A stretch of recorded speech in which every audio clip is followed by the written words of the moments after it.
स्त्री वैसे तो इस धरती की सबसे खूबसूरत और अद्भुत रचना बताई गई है, लेकिन कहते हैं ना कि अगर कोई स्त्री कुटिल है तो उसके बारे में स्वयं भगवान ब्रह्मा भी नहीं समझ पाए, तो फिर हम इंसान क्या चीज है। ऐसे में अपनी आज की इस वीडियो में हम आपको ये बताने का प्रयास करेंगे कि अगर किसी स्त्री में ये 4 बातें हैं तो वो एक कुटिल स्त्री है और उससे दूर रहने में ही आपकी भलाई है।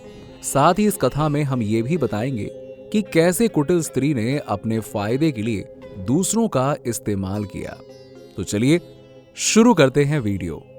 एक कथा के अनुसार एक बार एक संत एक गांव से जा रहे थे, जहां रास्ते में उन्हें एक बुनकर और उसकी पत्नी मिले। चूंकि रात काफी ज्यादा हो गई थी, इस वजह से संत ने बुनकर से उसके घर रुकने का आग्रह किया। बुनकर इस बात के लिए खुशी खुशी मान गया और अपनी पत्नी से उनके भोजन और रुकने की व्यवस्था करने का कहकर वहां से मदिरा पीने चला गया।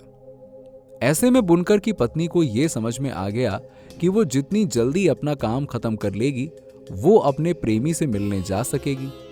इसीलिए उसने जल्दी से संत को भोजन पानी देकर उनके सोने की व्यवस्था की और साजो श्रृंगार के साथ ही अपने प्रेमी से मिलने पहुंच गई।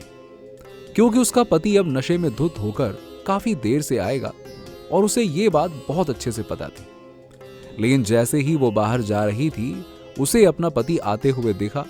ऐसे में उसने जल्दी से अपने सारे गहने उतार दिए, लेकिन तब तक उसका पति उसे देख चुका था और बाकी का माजरा समझ चुका था। इसीलिए उसने घर आकर अपनी पत्नी को मारते हुए रस्सी से बांध दिया और सोने चला गया। इतने में बुनकर की पत्नी की सहेली उससे मिलने के लिए आई, जिसे बुनकर की पत्नी ने सारा का सारा माजरा बता दिया।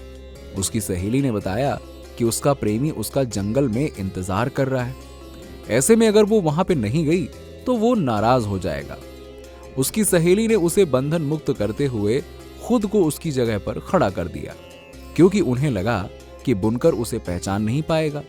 लेकिन थोड़ी देर में बुनकर फिर आया और अपनी पत्नी से जो हुआ उसके लिए माफी मांगने के लिए बोला, लेकिन डर के मारे उसकी पत्नी की सहेली कुछ बोल ना सकी, क्योंकि उसे डर था कि अगर उसने कुछ भी बोला तो बुनकर पहचान जाएगा कि ये उसकी पत्नी है ही नहीं। अब जब उस औरत ने कुछ भी जवाब नहीं दिया तो उसने गुस्से में उसकी नाक काट दी और फिर से जाकर सो गया। थोड़ी देर में जब बुनकर की पत्नी प्रेमी से मिलकर वापस आई तो उसे अपनी सहेली के लिए बहुत अफसोस हुआ और वो अपनी सहेली को घर भेजकर वापस वहां पे खड़ी हो गई। और सुबह जब उसके पति ने कहा कि अब तो अपनी गलती की क्षमा मांग लो, नहीं तो मैं तुम्हारे कान भी काट दूंगा।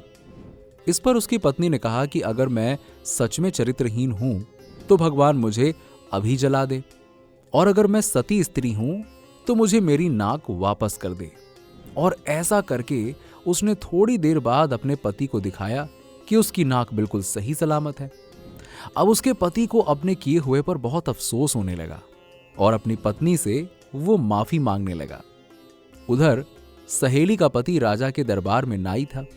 जब सहेली के पति ने उससे औजार मांगा तो उसने जानबूझकर अपने पति को गलत औजार दे दिया, जिस पर उसके पति ने गुस्से में औजार फेंक दिया और वो जानबूझकर वहां खड़ी हो गई और सबके सामने चिल्ला चिल्ला कर कहने लगी कि इसने मेरी नाक काट दी, इसने मेरी नाक काट दी।